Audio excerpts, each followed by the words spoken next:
கர்த்தர் மேல் மட்டும் நம்பிக்கையை வைக்கிற மனுஷன் நதியோரமாய் வளர்ற மரத்துக்கு ஈக்குவலா இருப்பானாம். எப்படி?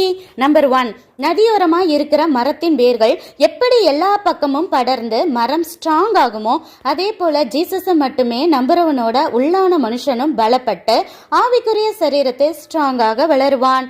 நம்பர் 2, எவ்வளவு கோடை காலமானாலும் நதியோரமாய் வளரும் மரங்கள் கருகாமல் எப்படி பசுமையாய் இருக்கிறதோ அப்படியே கர்த்தரையே நம்புகிறவனின் வாழ்க்கையில் எப்படிப்பட்ட பாடுகள் வனாந்திரம் வழியாய் போனாலும் அழிந்து விடாதபடி நம்மை தேவன் செழிப்பாய் மாற்றுவார்.